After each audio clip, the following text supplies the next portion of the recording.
designer tribe under the Tech Tribe Charitable Foundation.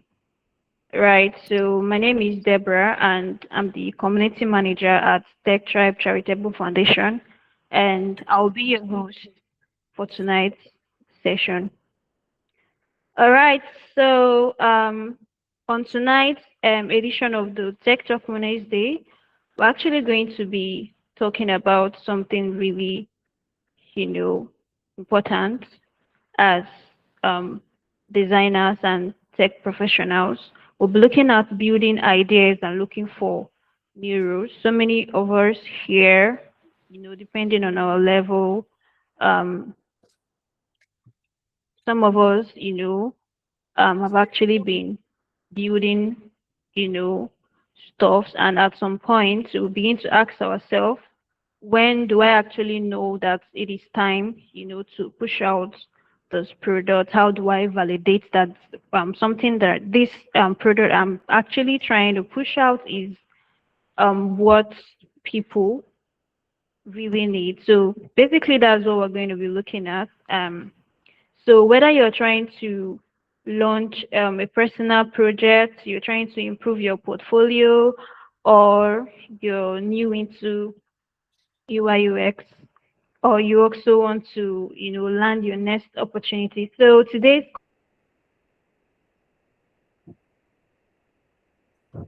conversation is designed to provide practical insight that you can apply.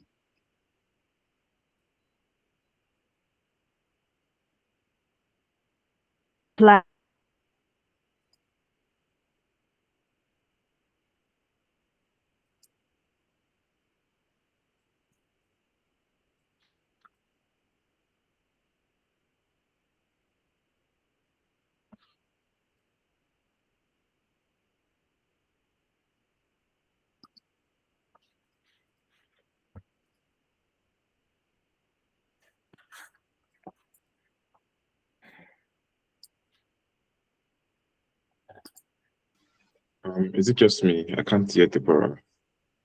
Same here. Oops. Um, Debbie, are you still there? It's network. Okay, I think I don't know what she was about to say, so I think we'll just begin. What do you think? All right, that's fine. I'll just share my screen. Yeah, thank you. All right. Thank you. Let me know when you can see.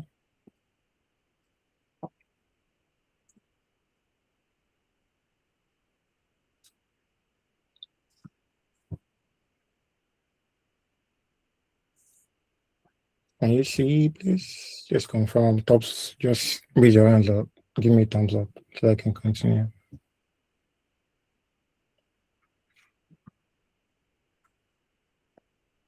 Can anyone hear me?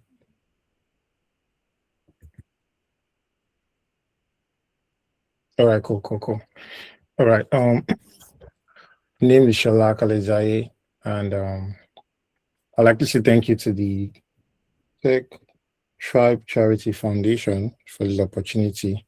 So today, like Deborah was saying, we're talking about building ideas that matter and positioning ourselves for new opportunities. A kind of FYI, I'm going to try as much as possible to breeze through some of these things. And for the sake of our time, and also so that we don't like be labored with too much information, we'll go about it as quickly as possible, but also saving time for us to ask questions at the end of the talk. A little what's on the menu, a little about me. Then we'll talk about the first part, which is building ideas that matter. Then how to position ourselves, and then we can have questions at the end. I'm Shola again, 6 years of experience, fintech, e-commerce, logistics, Web3.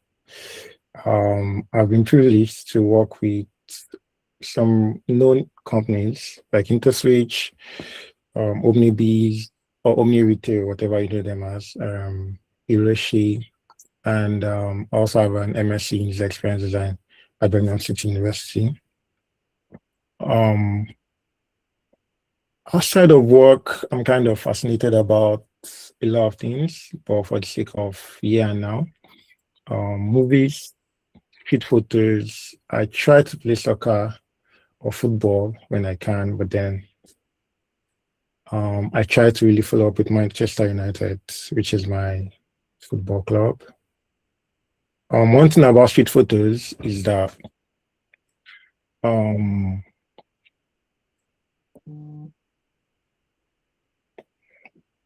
sorry. One thing about street photos and why I'm fascinated about street photos is um, street signs. We use products every day. We use mobile apps every day. We have bottom navigations. Our websites have navigations. But then can we kind of see road signs as navigation to a bigger product, which is like the world that we live in?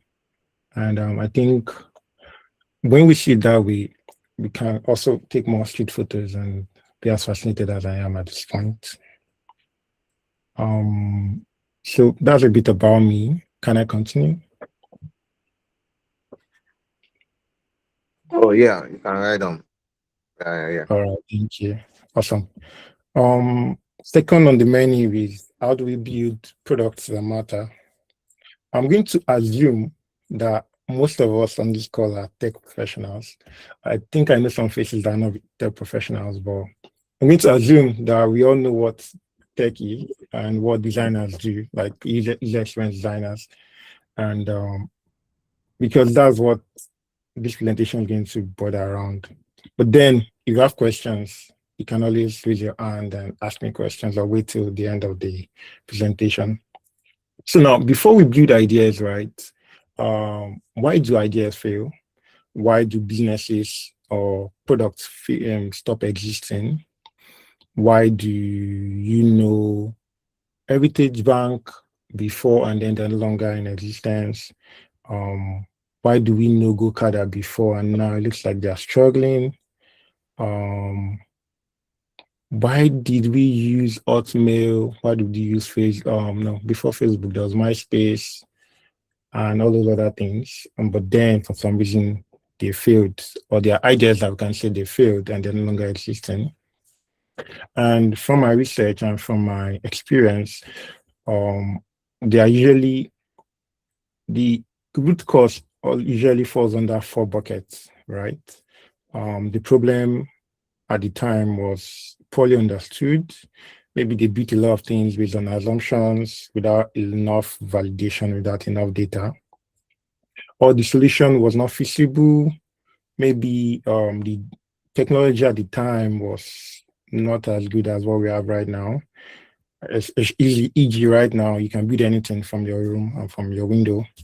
Or there's compliance issue. There was a time when Wise worked in Nigeria, and then all of a sudden, Wise can no longer work because the Central Bank of Nigeria did not want people to be able to make direct foreign exchange deposits into Nigerian accounts. So there could be compliance issue, there could be accessibility issue, right? Your product does not allow a lot of users, maybe typography, design issues, or implementation issues, or say, for example, people get logged out, people lose their accounts, and then they are not informed about it. Also, business models too, they evolve or they don't work, or maybe the business actually just run out of cash. An example again would be you have a good idea, but you're not making money enough to keep your doors open. An example would be there's this guy that that just recently folded, but then it happens every time. Um, Users evolve, users needs evolve. An example, people used to use Blockbuster in the US to borrow films. The average Nigerian too would have borrowed cassettes and CDs and DVDs at some point.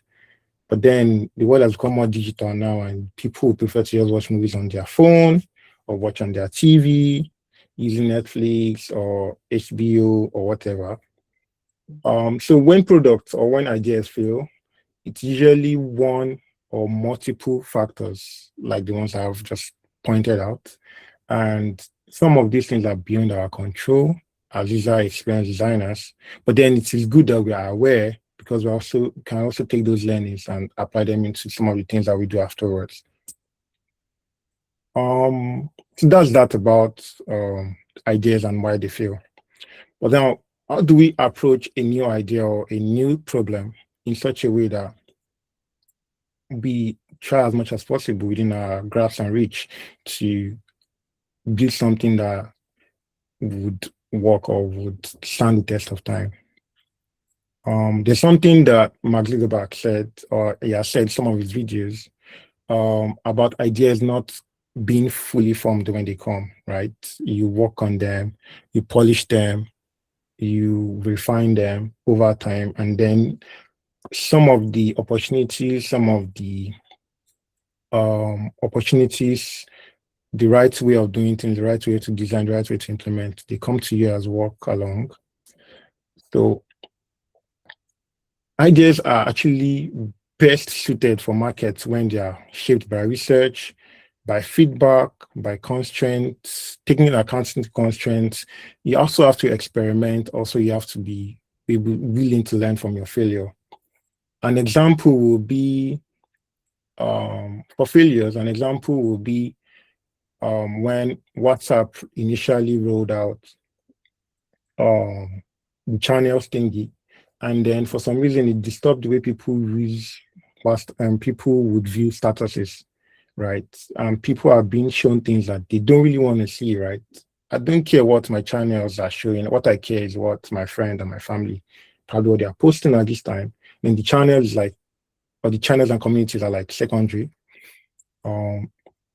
What that did was, WhatsApp or Facebook Meta had to like roll back and then progressively find ways to like allow people to choose whether or not they want the horizontal scrolling or the vertical scrolling when they're looking at statuses and status updates.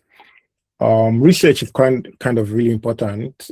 There's no way you can build an idea or a product that will stand the test of time without market research, without competitive research, without features benchmarking, without mood boarding.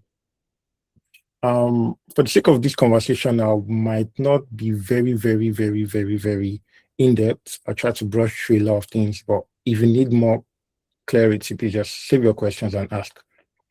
Also, as designers, we need to arm ourselves with feedback, and feedback comes from your reviews, your customer success reports, your App Store reviews, all of those things, the interviews you do, the user testings you do, those are the things that will shape your idea.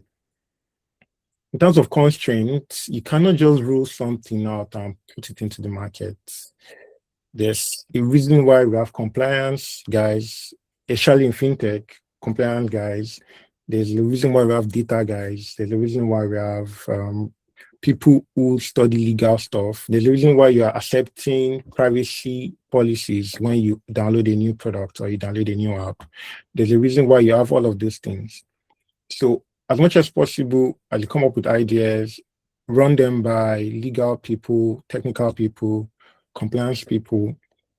Try as much as possible to also in your own knowing, know some of the things, some of the requirements. An example is if you're a fintech in Nigeria, you cannot allow people to deposit more than, I think, 100K or 300K without knowing their house. What it means is that no matter what you're building, no matter what fintech idea you're building in Nigeria, you have to have limited KYC until you are able to verify their address. And even CBN puts as much importance on it as to there has to be a physical visitation. But as much as possible, companies try to find leeways and then allow people to make limited transfer, make limited data or performances on their product until the KYC is done. So as a designer, my admonition to you is to take note of everything. I think we should be sponges, we should absorb everything. Especially with the advent of AI, where artifacts, execution, anything can easily be replicated. then the most important part of any product or any idea is the thought that goes around it or that goes behind it. What this means is we need to take note of more things, take note of reviews, take note of patterns, take note of frustrations. An example is, sorry, an example is the OPay app. We can see that there's an increment of, there's a button that allows people to easily enter money. What this tells us is that they've noticed that people send a, a they've taken time to look at data and then they realize that people send a patterned amount of money. The funniest part one is the 9999, 9,999 naira that people probably send to boycott paying stamp duty or to pay increased what's it called? Increased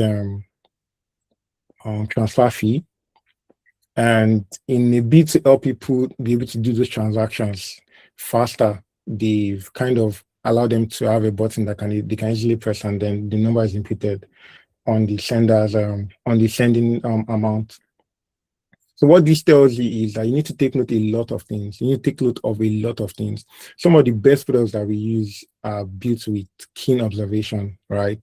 Some of the ideas that we think about and we enjoy, they did not come really from heaven, but it came from keen observation of user behavior, behavioral patterns, failure points, and all of those things.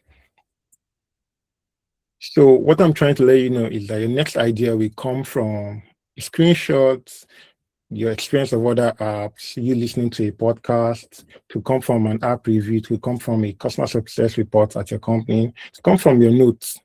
I believe that note taking is like the most important skill that a designer should have. Being that um, being that everything that we try to do, if we take proper notes of them, if we document them, we take mental notes, we take physical notes of them, one thing is that we're able to better articulate our decisions, we're able to justify reasons why we do some things, we're able to also be able to transfer knowledge to other people, we're also able to better defend our decisions. As part of designing products and implementing stuff with constraints in shape, we need to also take cognizance, technical, business, and user constraints.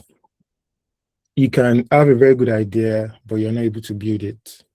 Or you can build something or design something in some way, but then the implementation can be a bit different or other. It is easier to build ideas when there's a sync between technical requirements and technical limitations and design artifacts. Some of the reasons why designers and developers fight every other day is because maybe designers are building stuff that seem very futuristic and the developers are like in legacy mode. So it's always good to like be aware of what the technical limitations of your team are, how good are your developers, not necessarily in terms of quality, but also in terms of implementation. In terms of business requirements, so you need to know what the business is looking out for, right? I place in this order, I kind of place business above user for the sake of the fact that the business pays your bills, or your idea will probably pay your bills. We have a lot of businesses. An example, WhatsApp. WhatsApp doesn't make money. Although recently WhatsApp has introduced ads, so people are starting to see ads in their products. But for the past how many years that WhatsApp has been a product that people use, they don't make money. But then they have a lot of users, and their valuation is based on number of users that they have, not annual generated revenue or revenue at all. Because you and I don't pay to use WhatsApp, and everybody has the same access to WhatsApp. Okay. So how do we build ideas that work? We need to build design. We have to have disability, feasibility, and viability. The best solutions sit at the intersection of all three. You have to make sure that your idea is usable, feasible, and viable. And by so doing, you're able to have ideas that work and probably make impact on the long run. Finally, there are no perfect solutions, there are no permanent solutions. On the screen here, we see the design of WhatsApp over the years. We might have not been taking notes because we're always updating. But one thing is that these things, they change. What it means is that no matter how best you try to consider all of the things that I've mentioned, your best bet is to still push something out and iterate over time. The best bet is to also make sure that you're leveling up in your designs, in the requirements, in the understanding of the user, also in the understanding of the business goals and business objectives, and also making sure that as technology gets better, your product or your idea to keep getting better and getting more polished. Like I said before, there's no permanent solution in a dynamic system. This is WhatsApp over the years. And I'm very sure if you take a screenshot of 2026, something different that have been added. For example, I think we have a profile now at the bottom navigation of WhatsApp. So that's that about building ideas that matter. Do you have any questions? Can I continue? Okay, sorry, before we ask questions, I want to just share something with every one of us that are here today. Olusola, please allow me to share my screen and share with something. Have you heard of 3T?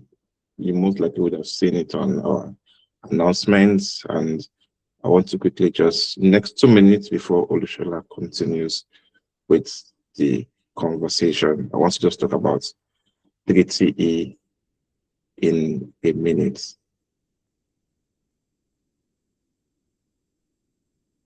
Okay, just give me 1 minute.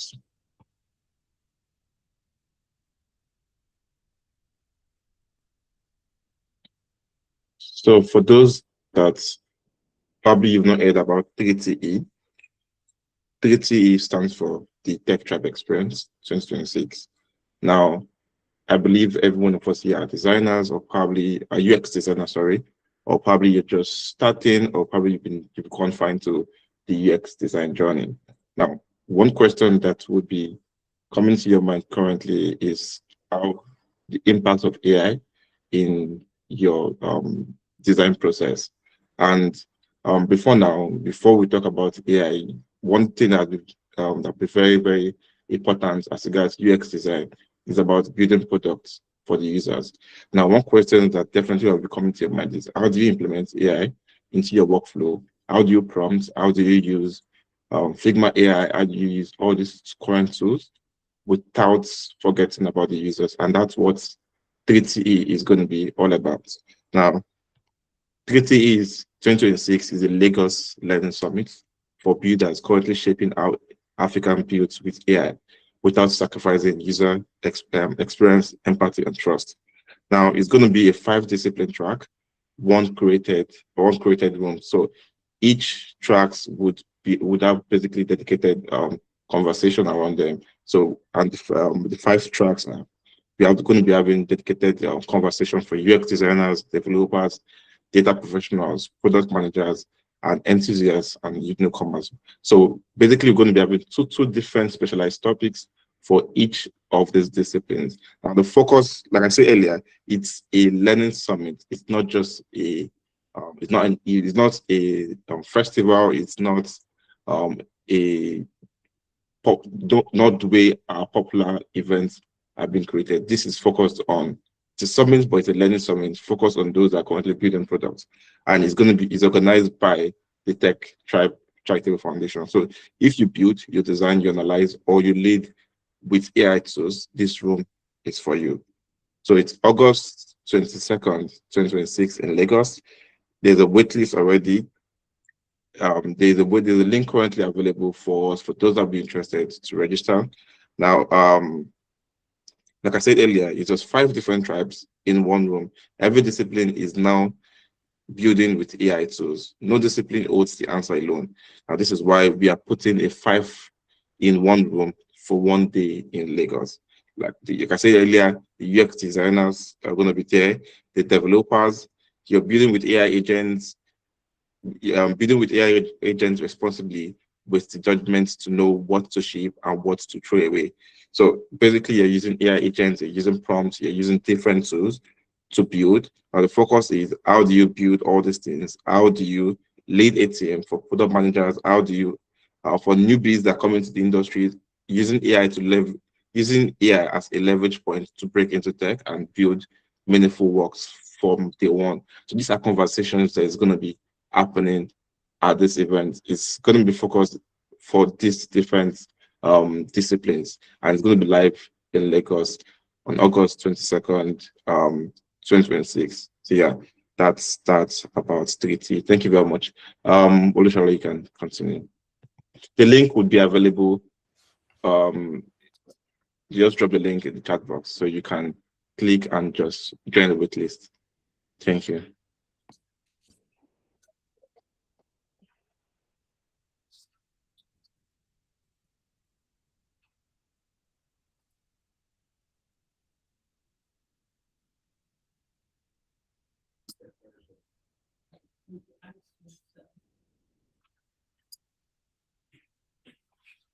Okay. Can anyone see my screen? Can everyone see my screen? Yes, I can see your screen is up. Awesome, awesome. Do we have any questions before I continue?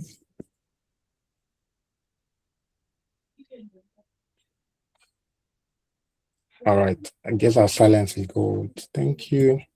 So we kind of are at a point in the tech industry where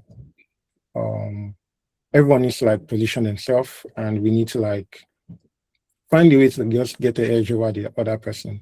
People say right now that the market is bloody. Market's kind of bloody, right? But then what do we do? So it begs the question, right? It's a popular saying that says great things come to those who wait. I don't think so. So in terms of positioning yourself, why do you need to wait when you can do something about it? For the user experience guys, again, I'm going to talk about this in line with user experience design. Also, if you're not in that line, just pardon me. I would have probably done something more broad if I was told ahead of time. So in terms of positioning, I think designers need to, or everyone needs to like climb a kind of ladder, kind of step, right? And I think at the base of everything is your skill and competence. Your skill and competence actually tells who you are and what you do. And then your skill and competence, how good you are, shows in the proof of work that you have. And then that's what you can take into networking and trying to get some of those opportunities that you're really looking up forward to. The first part of positioning yourself is about knowing your stuff, right? And owning your skill. In the UX field, there's something called UX competence matrix. And whether you're told or not, every company that you interview at, they check you based on these competence metrics, which is your knowledge, your experience, and your skill. So when sometimes you go online and you see somebody's portfolio and you're like, this person's portfolio is not that good, but then they have the job. It might be that they have a lot of knowledge and they have a lot of experience, and then their skill needs a bit of leveling up. Or you can see somebody who probably has not gone to design school, but then they have experience and then they have the skill and they can show it. So I'm not saying that you need to have all of these, but I'm saying that when you interview, when somebody tries to get you in for a job, they're looking at you based on how much you know, what experience you have, and how skilled you are. So in terms of skills, we are looking at your research skills, your related testing skills, your interaction skills, your visual skills, your storytelling, and your product thinking. Some of these things are kind of artifact based and some are not. An example, for research, your research plan, your research methodology something based on the knowledge that you have about research. But then what you present as artifacts would be your research findings, um, the outcome of the research and the testing that you've done. Interaction design is more about not just the screen, but the completeness of the experience. So login screen leads to dashboard, dashboard leads to this and that screens.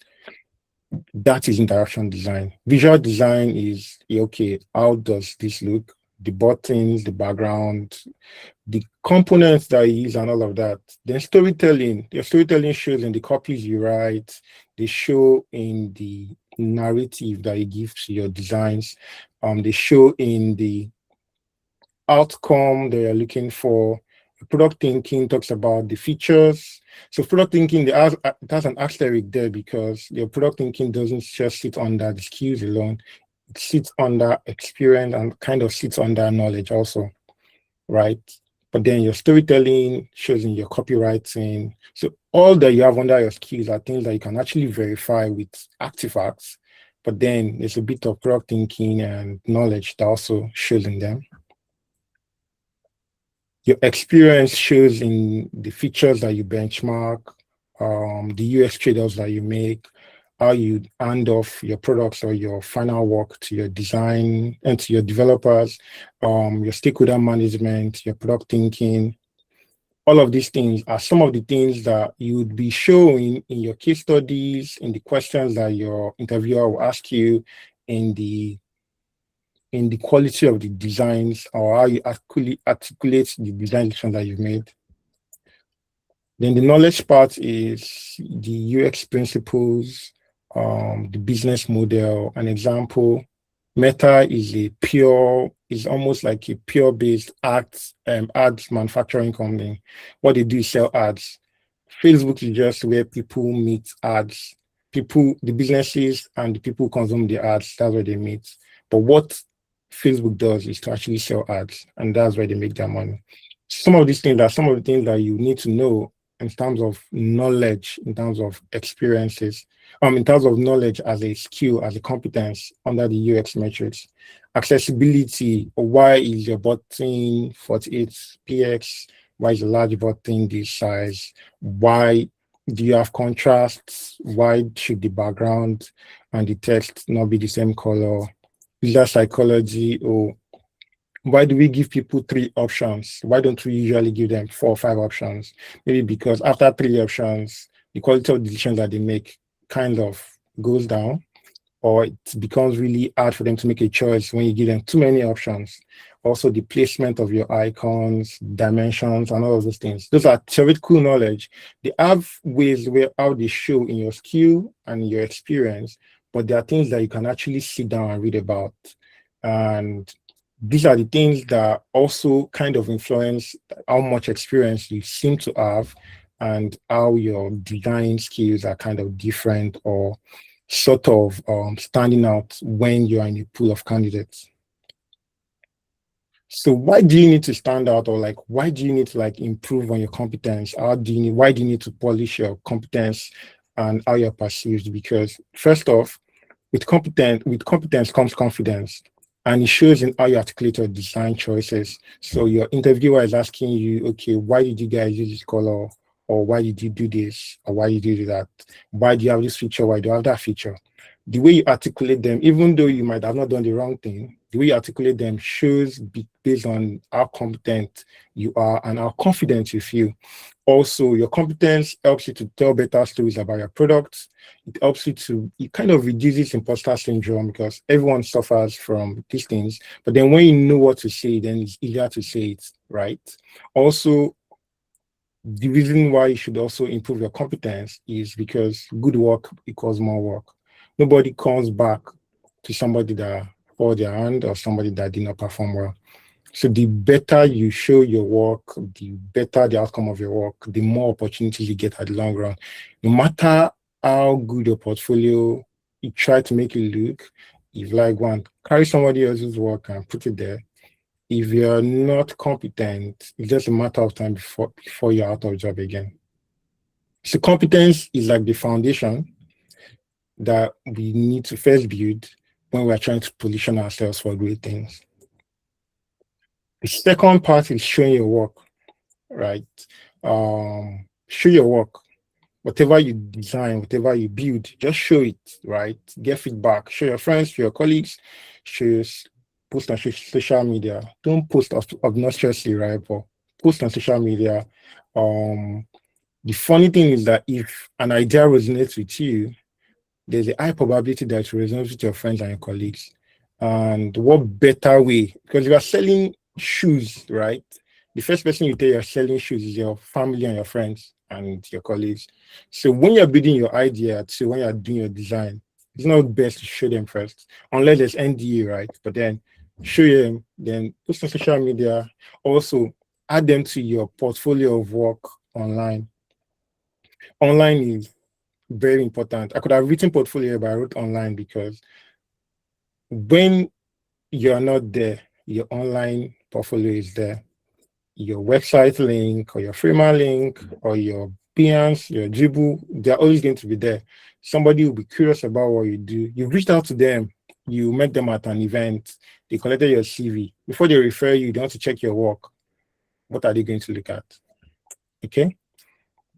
Also, treat your portfolio like a product, treat it like an idea, treat it like a product that you're going to sell, right? Study the best or great portfolios. If you're looking to build your portfolio, I have some portfolios or portfolio links that I can share with you. Nigerian guys and even some guys outside that have done really good portfolio work that can serve as a good product. Study great portfolio work, borrow what works, build and iterate, design, build, put it there, apply to jobs. We don't get any call back. Sit down, think about it again, right? But then study and try to mimic the things that would you as a person, if you're a good designer, if you're a designer self, you see a good work, if you see a good portfolio, you will know. So try to borrow those experiences as much as you can, and then apply them to your own. Build fast and iterate. Build fast and iterate is very, very important. You don't want to spend 10 years, 6 months building your portfolio. The best thing to do is to, before you start applying to jobs, build out your portfolio to a very good extent. Then start applying. Then make tweaks as you go along. But you're applying to job today, you're doing your portfolio tomorrow, applying to job today. The jobs that you're trying so hard to get, when they come to your portfolio and then they see that, oh, one of your case studies is coming soon, and that's the case study that they're interested in, that's the one that resonates with their work, they'll be like, okay, how long are we waiting for this guy? So also, what is the anatomy of a great portfolio, right? I think, and this is based on personal opinion and some sort of research that I've done, great portfolios have three main things. They have great content, they have great aesthetics, and they have great personality. Your content would be the structure of your pages. It could be a one-pager, it could be a multi-pager. The tone, right? The kind of languaging that you use, friendly tone, formal tone, all of those things, they are kind of part of the content. Then the case studies too, right? Usually they say at least 3 case studies. If you're looking for mobile design work alone, you can have all 3 mobile work, but try not to apply to web work. But then you can have a mix of both mobile and web, both customer facing and non-customer facing. You can have a mix of industries. They're like fintech, retail, e-commerce, edtech, all of those things, prop tech, all of those things. And also they should show your skills depth. You should look out for visuals. You should try to tell the story behind your processes. And also for very, very important reasons, the impact of your work, because designers now have to show that their design, their Figma work converts or it leads to an impact, right? Also for aesthetics, visual style, colors, interaction, motion, personality. I think personality is like the best way to stand out. A lot of people, if you're into stuff like anime, you can use animation. If you're into stuff like flowers, you can add flowers. All of those things kind of help you position yourself as a standout candidate, somebody that's also able to infuse their personal life into their work.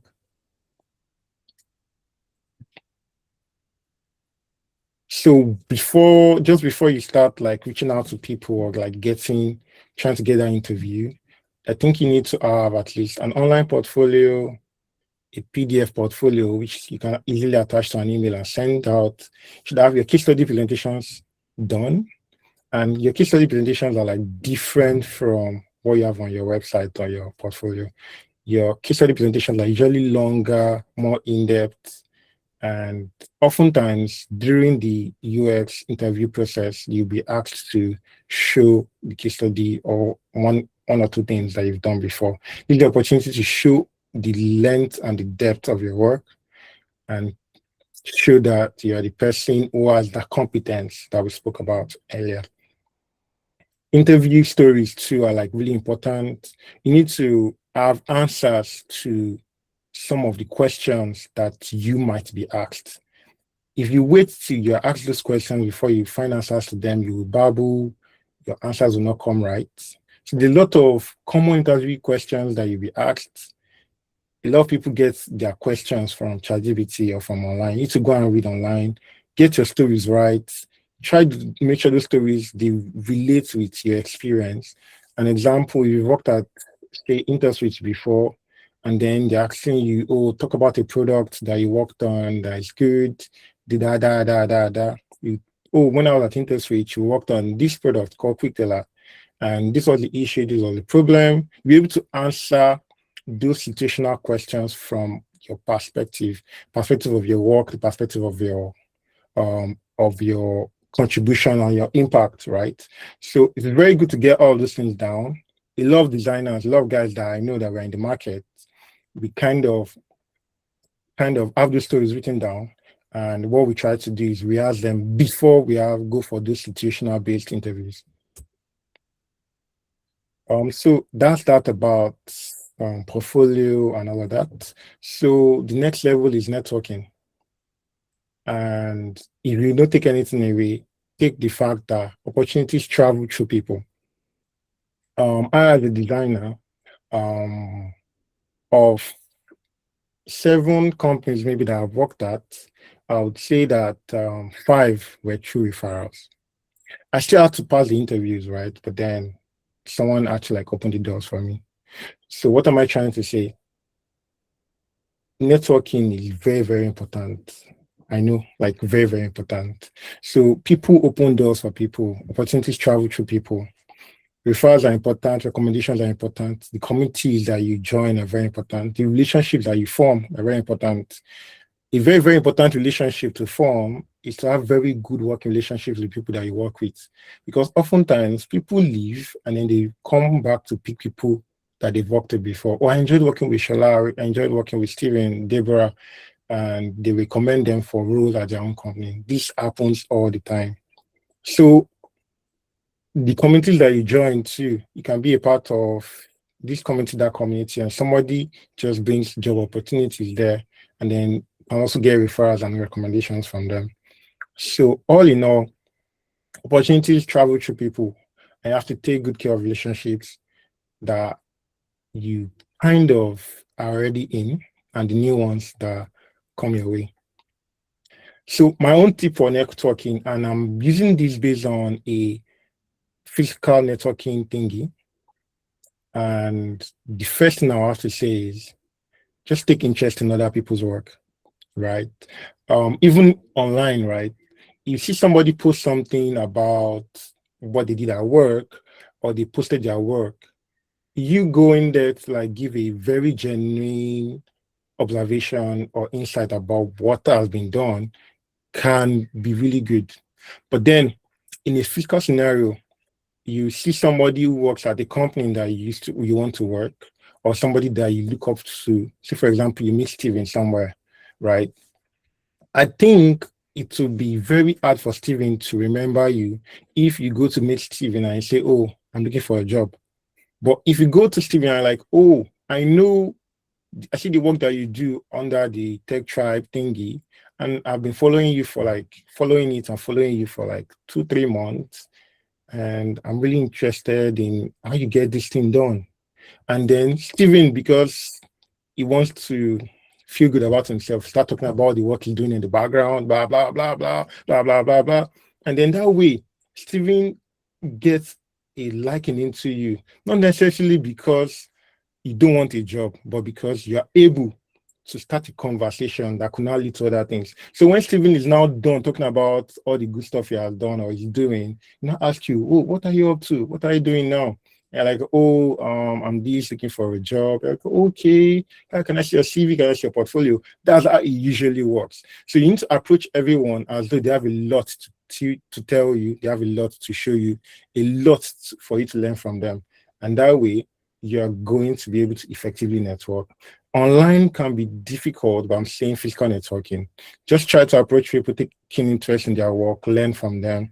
Also, you have to risk being snubbed. That's one thing with the online part. Somebody would really snub you when you're in their face, right? But online, someone can share a message and like something like that, right? But then it needs to still show up. You can follow up, you can try to be consistent, and actually consistency actually pays. You have to risk being seen as uh, what do you call it, like someone is stalking them, but then you have to risk it because you know what you're looking for. So you need to keep trying. Also, I think you need to practice. You can do it as much times as possible. Try to, like a muscle, try to practice. The more you do it, the better you get. When it comes to networking, I think the more you do it, better you get. You know the right questions to ask. You can look at people, be the way they are, the way they are positioned. You can know what best to ask them, what to make them talk. But the most important thing is to make people talk. Just make them talk, and you're very good at networking already. Like I said, curiosity is very memorable. Everybody who likes or remembers the person that made them talk, right? Just try to be curious, ask what they're building, the challenges they're facing, what they've learned. Can even talk about their career. Oh, I see that you worked at OP, worked at GTB, blah, blah, blah. Be able to move. I like to be that, something like that. Everybody likes to feel good about themselves and then just wag their tongue. So leverage that. And then when they are done talking, they'll often ask you, oh, what's up with you? And then that way they are often more willing to help you than the first thing you're throwing at them is I'm looking for a job. Everybody feels like, I don't know if I Adam, why do I need to be committed to your job search? Okay. So um what does the future designer become? Who is the future designer? Who is the person that AI cannot replace? I think that's one of the reasons why all of us are yeah. I think that person is somebody that is more strategic and less focused or less vested in execution. I think in the future there's going to be an hybrid of either design and code or design and product management, or that design would absorb both roles because design is like at the middle of both roles. So design pull both roles in, and you see people who are more like unicorns, and they will be like the most future-proof designers. But then before that comes, you need to like be more strategic, be more user centric, know your numbers, know your business model, what's making the company money. So that you start building features that would just throw away more money. What does profitability look like for your company? What does profitability look like for you and your ideas? What are the numbers? What's your revenue? What are the numbers you're chasing? What are the outcomes, right? How are people enjoying your product, the feedback they're getting, and all of those things. I think the best position designers, and I think that's why we are seeing a lot of senior roles out there now, because nobody really wants to push artifacts anymore. Nobody just wants to be a Figma ninja, Figma guru. You need to care about the outcome of things, how your design translates into outcomes. So all in all, I think we should take our career as a design problem. We should identify gaps and build competence. We should own strategy and outcomes. We should invest in relationships. And we should keep our fingers crossed because good things come to those who wait. All right. And that's all from me. Questions, anyone?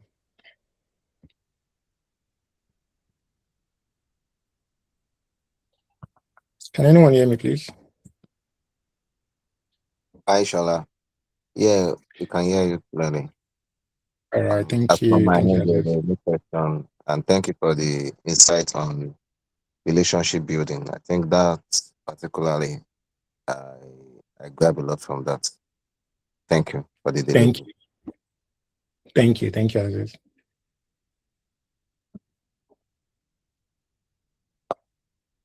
Stephen, Deborah, I guess over to you.